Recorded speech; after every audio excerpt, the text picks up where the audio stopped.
It is Tuesday, January 11, 2011. I'm at the home of Mr. Curtis. He is a person.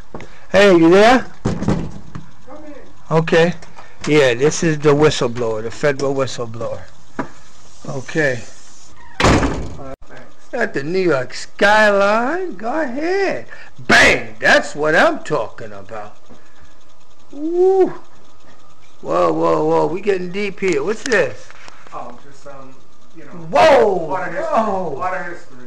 Part of history. You go ahead, brother. You go ahead. Sad, but it's part of history. Part of history. So this is the big Watusi Mandingo mixed super field Negro. Yes.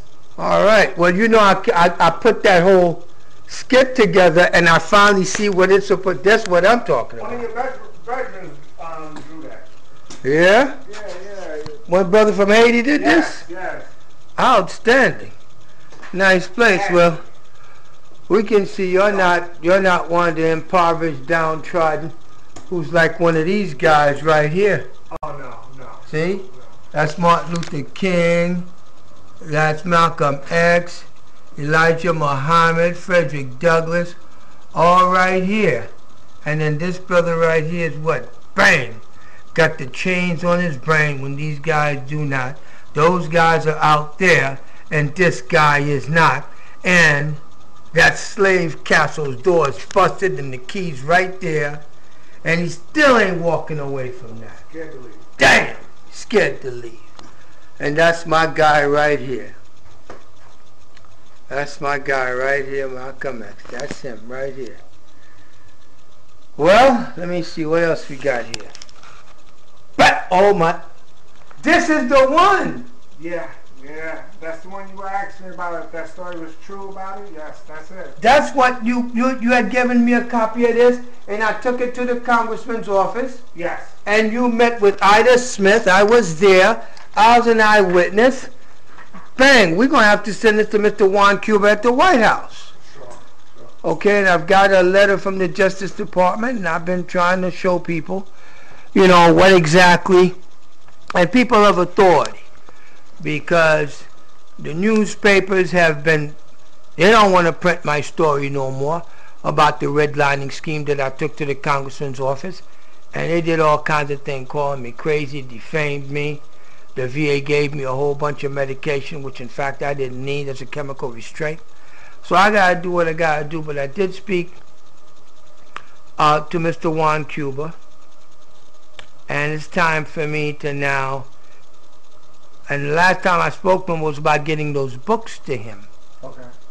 And now those books have disappeared at the congressman's office. Wow. So we actually send him this. But what I wanted to do right now was if you could please take me back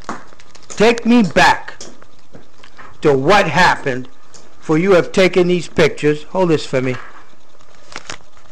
of this hangsman's noose. That was when, this was in the... This was found, it was in the locker room at the VA. At the, okay, the Veterans Administration what? St. Albans, New York. St. Albans, New York, Veterans Administration motor pool locker room? Yes, correct.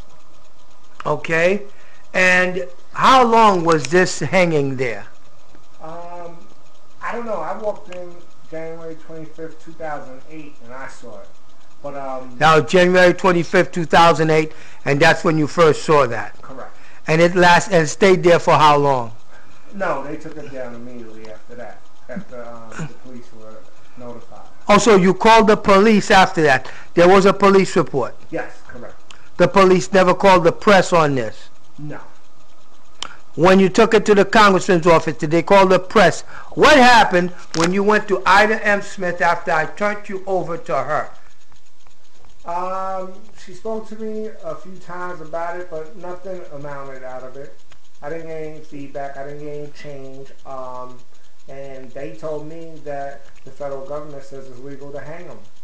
They said it's not. Ida Smith told you, said that the federal government said it's legal to put a hangsman's They noose? said that they're not illegal, but a noose is not against the law by the federal government.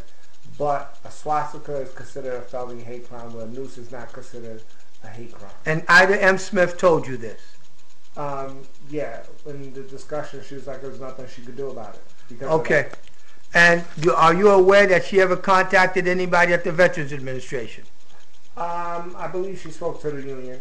Outside of that, I don't think it went much. And then what happened to you? Nothing. They offered to transfer me to Brooklyn, Manhattan, or Staten Island. In other words, get you out of the St. Albans VA. Yes. Did they talk to you about who put that there? Did anybody ever ask you who put that Hangsman's noose in the locker room at the Brooklyn VA? I mean at the St. Albans VA on January 25th, 2008? No. No. Do you know who did it? I don't know who did it, but I know whose coat rack it was hung on. I found it was hanging on one of my coworkers' What was the name of the person's coat rack it was hanging on? Yes. Frank Castellano. Frank Castellano. Correct. What happened to Mr. Frank Castellano after you reported this? Actually, he got a promotion from work leader to supervisor, and they wanted me to work under him after that.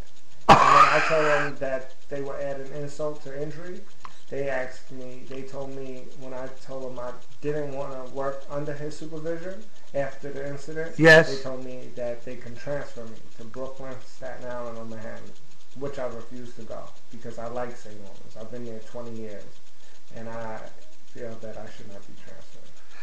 Now, were there other instances with Mr. Castellano or other Caucasian gentlemen at the Brooklyn VA Hospital motor pool that would lead you to think that there is an embedded racist environment in that motor pool?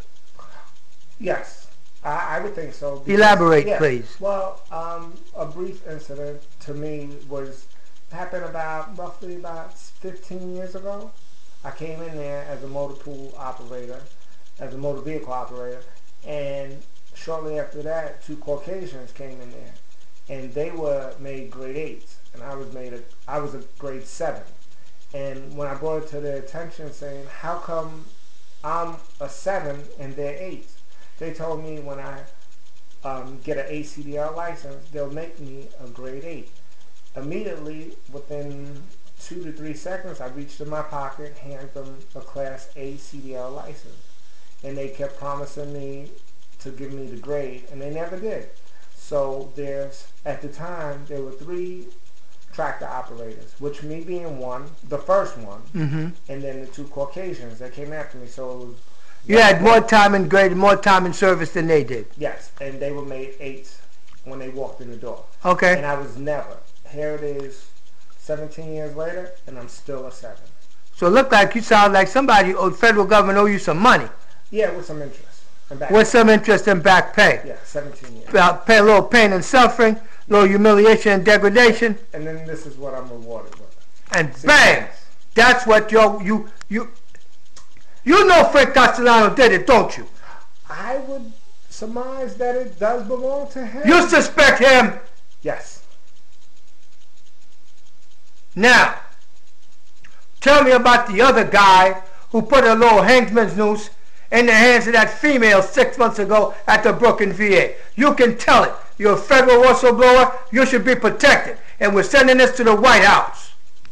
Well, another coworker of mine, I heard they had an incident too where somebody personally handed them a noose. So a white guy handed a black woman a Hangsman's noose. Yeah. And he ended up getting fired. Yes. And not right now she's on leave with mental distress. Correct. Well, what happened to you? How come you ain't all shell-shocked? I am shell-shocked. It's a challenge each and every day to go to work. Matter of fact, it's hard talking about it, even like right now.